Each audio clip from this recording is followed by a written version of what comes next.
fazer uma saudação especial ao nosso anfitrião, presidente e amigo Homero Mafra. Gostaria de somar aquilo que o conselheiro Jefferson já disse, que além de ser um dos presidentes mais combativos de seccional da Ordem dos Advogados do Brasil, o doutor Homero Mafra hoje se destaca como uma grande liderança no cenário nacional, né? De modo que as palavras que ele profere aqui do Espírito Santo ecoam em todas as unidades da Federação. Eu que assumi ontem o mandato de conselheiro do Conselho Nacional de Justiça, já ouvia a reverberação das palavras do presidente Homero Mafra quando era conselheiro do Conselho Nacional do Ministério Público.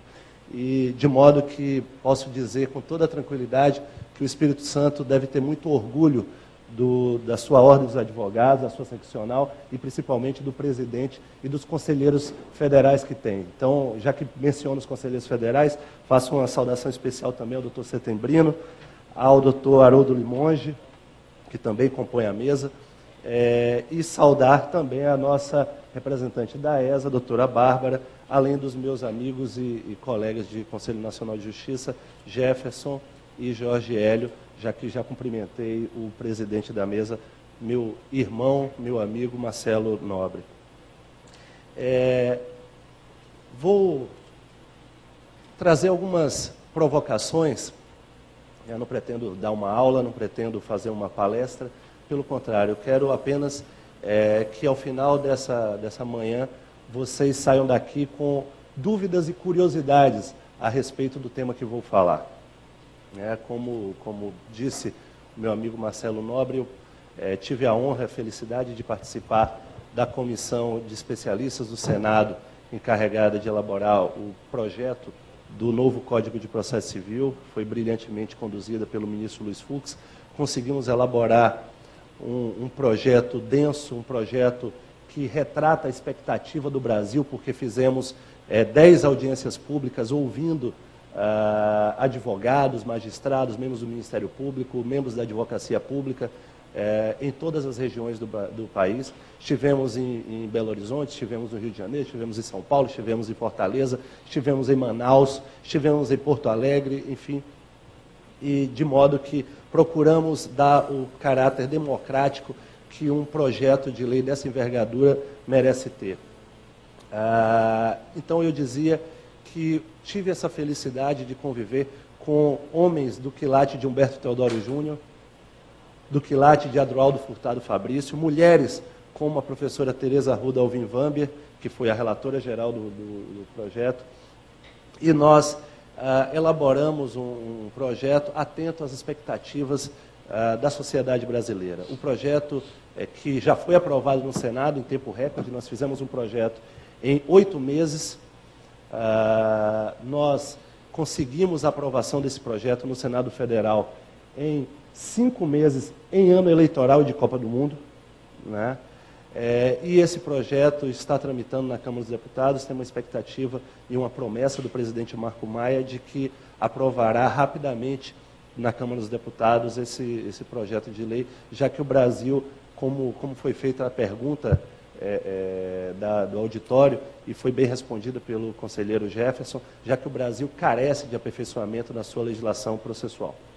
Então, o tema que eu escolhi para expor aqui nessa manhã talvez seja o ponto alto do projeto do novo Código de Processo Civil, que é o incidente de resolução de demandas repetitivas, e vocês perceberão que o Conselho Nacional de Justiça terá um papel central na gestão desse incidente, né? Evidentemente, não no julgamento desse incidente, porque isso é missão jurisdicional, mas o Conselho Nacional de Justiça e o projeto do Código reconhece isso, tem um papel central na formulação de políticas judiciárias e, principalmente, um papel de dar um caráter nacional ao Poder Judiciário brasileiro, né? Nós, como disse o conselheiro Jefferson Kravchinski, nós não podemos retornar à época em que cada tribunal era um feudo que ninguém podia sequer olhar, né? Nós hoje temos um sentimento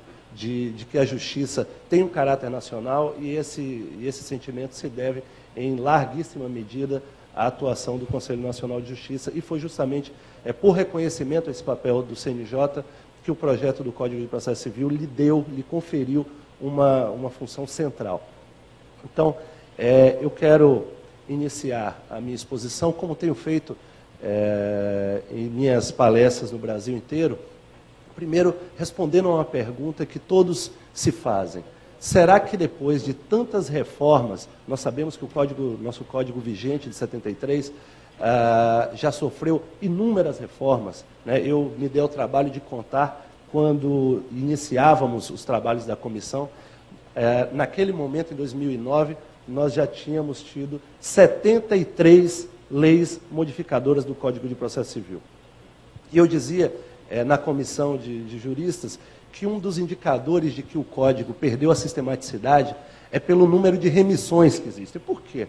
Porque o que caracteriza um código é o seu todo orgânico, é a possibilidade de se ler o artigo 5º e entender o que quer dizer o artigo 1032 do Código.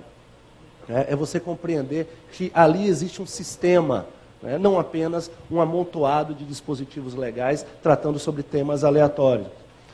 De modo que as reformas que se desenvolveram ao longo desses quase 40 anos aí de vigência do nosso CPC, sem dúvida alguma, se por um lado melhoraram a qualidade da nossa legislação processual, por outro transformaram o CPC num Frankenstein, transformaram o CPC numa colcha de retalhos, e isso pode ser visto pela quantidade de remissões, mais de 300 remissões.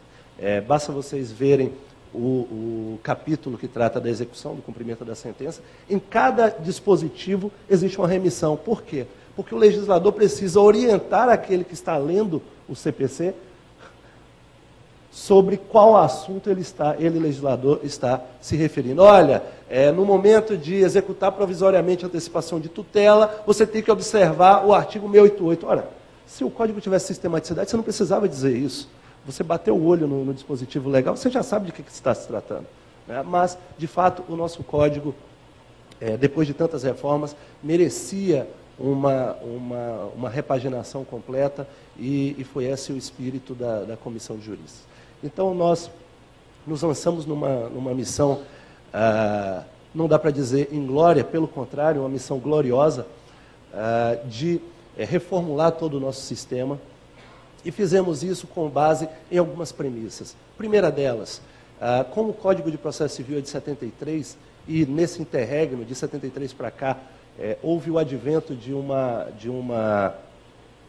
fato histórico, político e jurídico dos mais relevantes, que é a promulgação da Constituição de 88, nós não poderíamos deixar de inserir no projeto do Código um aspecto principiológico que hoje é o que todos os estudiosos do direito constitucional mais reclamam para o sistema. Por quê? Porque nós superamos o momento meramente positivista de se tratar o direito apenas com regras na base do tudo ou nada. É preciso dotar o sistema de premissas principiológicas que, a partir delas, o intérprete da lei poderá extrair conclusões ajustando a norma ao seu momento histórico. Mas isso nos remete a uma outra situação. Ora, se o intérprete poderá adaptar a norma ao momento histórico, é preciso saber também que parâmetros esse intérprete levará em consideração para aplicar essa norma, para que não haja subjetivismos, para que não haja uma aplicação meramente aleatória da norma, né? Para que cada juiz não tenha o seu próprio código, não tenha a sua própria lei. De modo que nós buscamos no projeto do Código equilibrar os dois pratos da balança, né? O prato da segurança jurídica, que sempre foi prestigiado no Brasil, né, precisou ser equilibrado com o outro prato, que é o da celeridade. Porque nós compreendemos com exatidão que aquela frase célebre de Rui, de que justiça tardia é injustiça manifesta, institucionalizada, nós compreendemos que não se pode, em nome da segurança jurídica, postergar um julgamento em 10, 15, 20 anos. né, de modo que o sistema precisa oferecer ao jurisdicionado, precisa oferecer aos operadores do direito instrumentos para obter uma tutela jurisdicional efetiva e rápida. De modo que, na busca de se elaborar esse projeto, nós identificamos a complexidade do sistema como um dos inimigos principais, né? Nós compreendemos que temos uma boa magistratura, compreendemos que a magistratura nacional precisa receber estímulos para que as políticas judiciárias se desenvolvam no sentido esperado pela sociedade, né? E esses estímulos, eles vêm também da lei, né? Não é possível dizer que a lei não conforma o comportamento do jurisdicionado, o comportamento do juiz. É evidente que conforma, de modo que a lei precisa trazer os incentivos corretos. E que incentivos são esses? Incentivos a recorrer quando a decisão é injusta, mas incentivo a se resignar quando uma decisão é proferida em obediência, em respeito àquilo que já está largamente consolidado nos tribunais superiores. Não é possível que nós tenhamos uma indústria de atulhamento do Poder Judiciário. Aquilo que o conselheiro Jefferson mencionou dos 100 maiores litigantes é uma verdade absoluta. No fundo, o nosso Poder Judiciário é elitista porque ele hoje dá vazão apenas aos grandes grupos econômicos, né? Se nós formos ver o percentual de demandas que assoberbam nossos tribunais, que versam sobre telefonia, nós perceberemos do que eu estou falando. Por que é que eu menciono telefonia? Porque estou falando de uma concessionária de serviço público. Portanto, uma decisão simples de uma telefônica tem o potencial de atingir milhares, se não milhões de pessoas. E é necessário que nós tenhamos condições de pensar o sistema de justiça de uma forma a dar soluções de atacado a esses problemas que são problemas de atacado. Não é possível mais ter aquela visão ingênua de que o juiz ele confecciona artesanalmente a decisão. O juiz terá que manejar artesanalmente aquelas demandas que reclamam sensibilidade artesanal, como, por exemplo, matéria de família. Não é possível julgar por atacado matéria de família, mas todos nós sabemos que não se pode julgar artesanalmente matéria previdenciária. Todos nós sabemos que não é possível julgar artesanalmente matéria tributária, porque uma alíquota de ICMS que é alterada aqui, ela não atinge uma pessoa apenas, não atinge um contribuinte apenas, atinge milhares, milhões de contribuintes. De modo que era preciso, nesse projeto do novo código, buscar soluções inteligentes, buscar soluções criativas. E nós fomos buscar uma solução no sistema alemão, que trata de mercado de capitais. Existe lá um chamado incidente, em alemão chama Musterverfahren, que significa o seguinte: a eleição de uma causa piloto, que será julgada por um juiz, e a partir dessa causa piloto, todos os processos idênticos receberão o mesmo tratamento. Note-se de imediato que a razão subjacente aí é o prestígio ao princípio da igualdade, o princípio da isonomia. Porque se a lei é vocacionada para ter uma única resposta correta num dado momento histórico, não se pode ter pessoas julgadas por 2 ou 3 juízes diferentes, com um julgamento diferente, apenas porque seu processo caiu na primeira, na segunda ou na terceira vara. A lei, repito, a lei é vocacionada para ter uma única resposta para um caso que se apresenta. De modo que não é possível se dizer, por exemplo, que aqui no Espírito Santo a empresa X deve contribuir com ICMS em cima de um único fato gerador, e a outra empresa que desenvolve a mesma atividade, não, porque a primeira caiu na primeira vara e a segunda na segunda vara. Não é possível admitir isso. De modo que o prestígio ao princípio da isonomia, o prestígio à segurança jurídica foi perseguido incansavelmente nos trabalhos da comissão. E como é que nós procuramos fazer isso? Nós importamos da Alemanha, lá do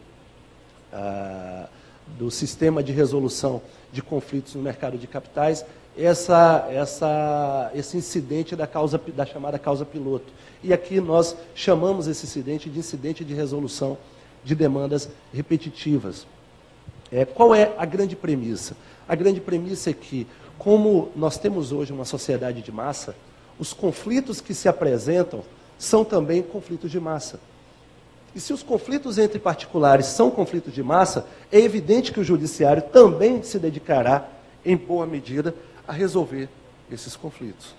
E se o judiciário está dedicado a resolver conflitos de massa, o legislador precisa dotar esse juiz de instrumentos apropriados para também dar soluções de massa. Nada que seja muito novo, todos nós sabemos que no STJ, no Supremo, se faz julgamento ilícito. Vou chamar aqui a julgamento os processos número 15.042 a 22.042. Quer dizer, se julga 7.000 processos numa única sessão. Todos nós sabemos que no TST se faz isso, todos nós sabemos que no TRF se faz isso também. No fundo, o que existe hoje no Brasil é um pacto, o jurisdicionado ou o operador do direito finge que aqueles 15.000 processos estão sendo julgados em lista, de fato estão sendo analisados individualmente, e o juiz, por sua parte, também finge que está julgando. Porque, na realidade, se trata ali de um procedimento automático, de, olha, esse aqui vai para essa pilha, esse aqui vai para essa outra. E aí se julga numa lista. O que é que nós procuramos fazer? Nós procuramos dotar o sistema de racionalidade e de sinceridade. Porque é muito melhor dizer, com todas as letras, que o julgamento se dá numa única causa piloto, como já acontece, por exemplo, com o regime dos repetitivos, no 543B, no caso do Supremo Tribunal Federal, ou no 543C, ambos do Código de Processo Civil, no caso do Superior Tribunal de Justiça, do que dizer que não, o STJ está julgando 30.000 casos. Não está julgando 30.000 casos. O STJ está julgando um caso e repetindo a tese em 29.999. É isso que o STJ está fazendo.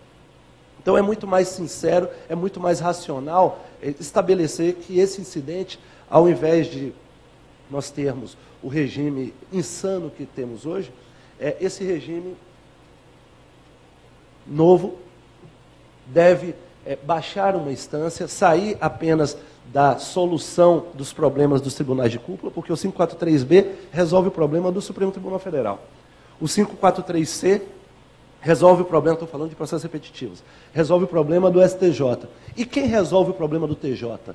E quem resolve o problema do Tribunal Regional Federal? Será que nós não temos causas repetitivas na primeira instância? Será que é razoável termos sentença de procedência, sentença de improcedência num mesmo problema que se apresenta num determinado segmento social? Por exemplo, assinatura básica da telefonia fixa.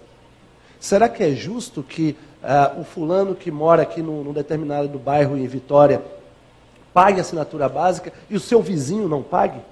Será que é justo isso? Será que é correto isso? Será que isso gera credibilidade para o Poder Judiciário? É evidente que não. A coexistência de decisões conflitantes, isso é sabido há mais de séculos, gera desconfiança do Poder Judiciário. Porque para o cidadão leigo, ele quer saber o seguinte, quanto foi que você pagou, meu vizinho, para o seu advogado, para ele conseguir essa liminar que eu não consegui? Como é que você escolheu esse juiz? Porque o cidadão ele não sabe que a distribuição é aleatória. Então ele pensa, como é que você escolheu esse juiz? Porque eu também quero escolher esse juiz que julga no sentido dos meus interesses. Não é? Todos nós sabemos que em regimes antes das reformas, havia uma verdadeira indústria de multiplicação de demandas idênticas para se verificar qual cairia com o juiz que tinha determinada interpretação. Na Justiça Federal, lá em Brasília, isso acontecia a olhos vistos. Uma determinada pessoa propunha 50 ações idênticas, aguardando que caísse no juiz da 4ª Vara Federal, porque era o juiz que dava liminar naquela determinada matéria. Depois que distribuído para aquele juiz, ele desistia das demais e ficava só com aquela, conseguia eliminar e estava tudo bem. Essa deformação do sistema não pode ser tolerada. Então, o incidente de resolução de demandas repetitivas vem para colocar um freio nesses problemas que nós resolvemos no âmbito do STJ do Supremo, mas que não resolvemos na primeira instância. Meu querido ministro Bruno, o senhor é de uma inteligência que me inveja, tanto que pegou meu microfone para que eu não conseguisse lhe dar o gongo, mas eu arrumei um outro para lhe dizer que, com enorme satisfação, o senhor tem mais 5 minutos. Obrigado, presidente. Eu sou disciplinado e meu relógio está aqui para que não extravase os 5 minutos que me foram dados. Mas o incidente de resolução de demandas repetitivas, como eu dizia, ele tem uma sistemática bastante interessante que eu acho importante que todos conheçam. Esse incidente ele pode ser instaurado de ofício ou por provocação. De ofício pelo próprio juiz, né, ou por provocação do Ministério Público, da Defensoria Pública ou da própria parte interessada. Como é que funciona a instauração desse incidente? Esse incidente vai ser provocado, nesse incidente será provocado o presidente do tribunal.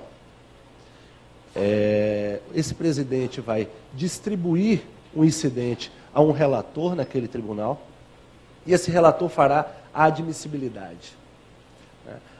Feita a admissibilidade, o relator levará para o pleno ou o órgão especial do tribunal, que dirá o seguinte: olha, essa matéria, de fato, pode ser objeto do incidente de resolução de demandas repetitivas?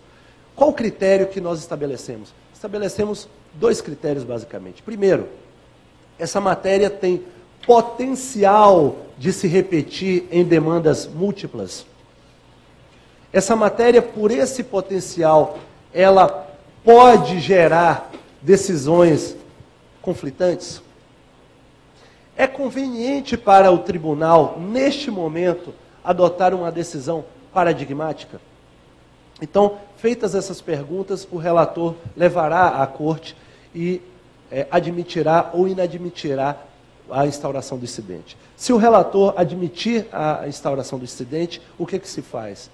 O tribunal adquire competência originária para decidir aquela questão de direito apenas. O tribunal não julgará o caso concreto. O caso concreto continuará com o juiz de primeiro grau, ou, no caso, se tiver em sede de apelação, com o desembargador relator. Mas o tribunal assume a competência para decidir a questão jurídica, como acontece, por exemplo, no incidente de inconstitucionalidade. Né? A Constituição diz que a cláusula de reserva de plenário, um órgão fracionário do tribunal não pode declarar a inconstitucionalidade de uma norma. O que acontece quando um colegiado do tribunal verifica a inconstitucionalidade de uma norma? Ela precisa suscitar para que o órgão especial ou plenário declare essa inconstitucionalidade. Situação semelhante é feita no incidente de resolução de demandas repetitivas. O tribunal assume a competência para decidir aquela questão jurídica, né, e se for instaurado o incidente, todas as causas na jurisdição daquele tribunal, seja em primeira, seja em segunda instância, são suspensas pelo prazo de 180 dias para julgamento da tese jurídica. Por que nós estabelecemos 180 dias? Porque todos nós sabemos, aprendemos isso na faculdade, que os prazos para os juízes são impróprios. Então, como nós não podemos ameaçar os juízes com sanções disciplinares pelo excesso de prazo, nós ameaçamos com uma avalanche de processos. Ou o juiz, ou o tribunal julga em 180 dias, ou todos aqueles 10 mil, 15 mil, 20 mil, 50 mil processos que estavam paralisados aguardando julgamento, voltam a tramitar. E nós sabemos que nenhum tribunal vai querer ver aqueles 50 mil processos tramitando livremente. Ele terá pressa em julgar a tese jurídica e devolver o tema para que o juiz aplique a tese ao caso concreto. Veja que nós tivemos uma preocupação, presidente Homero, em não desqualificar o papel do advogado nas causas individuais. Esse incidente não é incidente de coletivização. Esse incidente é meramente de harmonização de uma tese jurídica. Por quê? Os advogados continuarão a propor as ações individualmente. Isso significa que nós não tiraremos mercado de trabalho de ninguém. o que nós teremos é segurança jurídica para sabermos que, diante de determinado conflito, a resposta será A ou B, e não aquela loteria jurídica que nós temos hoje, né? De modo que, uma vez instaurado o incidente, todas as causas em tramitação naquela jurisdição serão suspensas pelo prazo de 180 dias. Caso seja rejeitado o incidente, evidentemente as causas voltam a tramitar. Admitido o incidente, o tribunal julgará o mérito da questão jurídica. E uma vez julgado o mérito da questão jurídica, por exemplo, é ou não é devida assinatura básica na telefonia? Pode ou não pode vender bebida alcoólica em loja de conveniência e posto de combustível? É evidente que a resposta que for dada a um caso deve se estender a todos os outros casos, porque a lei é federal. Não é possível você ter duas respostas conflitantes quanto à interpretação de uma única norma. Não é? De modo que, uma vez julgada essa questão, o tribunal comunicará a todos os seus juízes que aquela matéria foi pacificada da maneira X ou da maneira Y. E aí caberá aos juízes aplicar o direito à espécie, a cada caso individual, sem que haja supressão do legítimo direito individual do cidadão de socorrer do judiciário e sem que haja o que é importante que se diga aqui, numa casa de advogados, uma casa da cidadania, sem que haja supressão de honorários advocatícios, sem que haja supressão de mercado de trabalho. No fundo, o que se buscou aqui foi apenas uniformizar entendimentos. E qual é o papel do Conselho Nacional de Justiça nisso?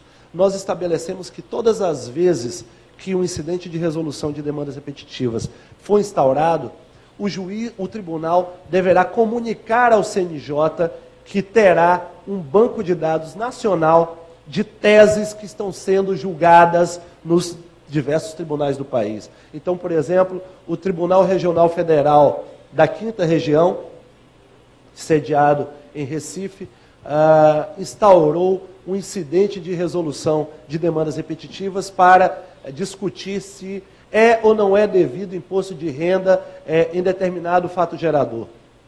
Ao ser instaurado esse incidente, o tribunal obrigatoriamente comunicará ao CNJ. Para quê? Para que o cidadão que mora no Espírito Santo e que não é jurisdicionado pelo TRF da 5ª, ele saiba que essa matéria está sendo discutida. E ao saber que essa matéria está sendo discutida, ele, cidadão que se enxerga naquele conflito, porque está vendo a União taxá-lo naquele mesmo fato gerador, ele pode, ao invés de propor um incidente de resolução aqui no Espírito Santo, ou melhor, no TRF da 2ª, no Rio de Janeiro, ele poder meramente atravessar uma petição no STJ. Atenção no que eu estou dizendo. A petição não será atravessada no TRF da 2ª região, no TRF da 5ª Região, nem no da 2ª Região. Será atravessada no Superior Tribunal de Justiça, se tratando de matéria infraconstitucional, ou no Supremo Tribunal Federal, se tratar de matéria constitucional, para pedir que o STJ ou o Supremo, em sede cautelar, ou seja, em sede preparatória de um futuro RESP ou um futuro RE, suspenda a tramitação dos processos no Brasil inteiro. Porque vejam, se a matéria é federal ou se a matéria é constitucional, um problema que acontece em Recife também poderá acontecer no Espírito Santo. Uma discussão jurídica que acontece em São Paulo poderá acontecer no Acre. Então, por que nós precisaríamos ter 27 incidentes de resolução de demandas repetitivas, se nós poderíamos ter apenas um e o STJ ficando como fiador dessa decisão? De modo que o Conselho Nacional de Justiça terá um papel central na formulação desse banco de dados.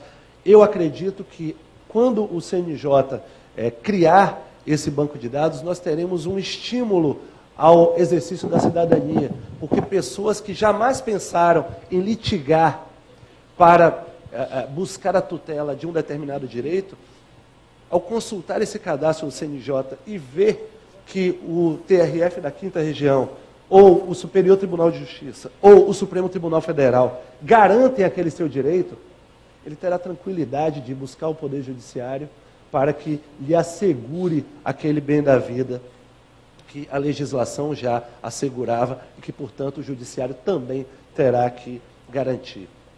Nós buscamos, no projeto do Código, prestigiar esses órgãos de âmbito nacional. Foi falado aqui pelo conselheiro Jefferson que hoje nós temos um emaranhado de normas sobre o processo eletrônico que precisa ser harmonizado. E só tem uma instituição no Brasil, meu caro Jorge Hélio, meu caro Marcelo Nobre, capaz de dar esse caráter nacional ao processo eletrônico, que é o Conselho Nacional de Justiça. E nós fizemos questão de colocar no projeto do Código que a utilização do processo eletrônico deverá ser uniformizada por ato do Conselho Nacional de Justiça. Então, nós buscamos valorizar esses canais institucionais de representação popular, porque o Conselho Nacional de Justiça, ao lado da representação da magistratura, tem uma representação social bastante forte, e aqui vocês têm, nessa mesa, uma prova cabal disso. Nós temos 2 representantes da advocacia brasileira, da sociedade, mas indicados pela Ordem dos Advogados do Brasil, e 2 representantes da sociedade cuja indicação coube à Câmara dos Deputados, no caso do conselheiro Marcelo Nobre, e do Senado Federal, no meu caso. De modo que o Poder Judiciário brasileiro, nós podemos nos orgulhar de dizer que ele deixou de se alimentar das suas próprias demandas. As demandas da sociedade têm chegado aos ouvidos do Poder Judiciário por intermédio desse órgão importantíssimo para o Brasil, que é o Conselho Nacional de Justiça. Para finalizar, eu gostaria de engrossar aquilo que foi dito aqui. Não precisaria de ninguém para engrossar, presidente, mas eu gostaria de aderir às suas palavras aqui, dizer que é preciso que haja um movimento da sociedade para que aquelas conquistas que obtivemos com o fortalecimento do Conselho Nacional de Justiça não sejam perdidas de uma hora para outra. Estou à disposição no Conselho Nacional de Justiça, estou à disposição no Senado Federal, porque sou servidor de carreira do Senado da República, estou à disposição como advogado brasileiro. Deixo, talvez não haja tempo aí para muitas perguntas, mas deixo o meu e-mail. Meu e-mail é brunodn, D de Dantas, N de Nascimento, é meu sobrenome, @senado.gov.br, e deixo também o meu Twitter, sou twitteiro, gosto dessas, como diz a minha mãe, gosto dessas modernidades. O meu Twitter é Dantas Bruno, então aqueles que tiverem interesse em debater em 140 caracteres são muito bem-vindos. Muito obrigado, estou à disposição.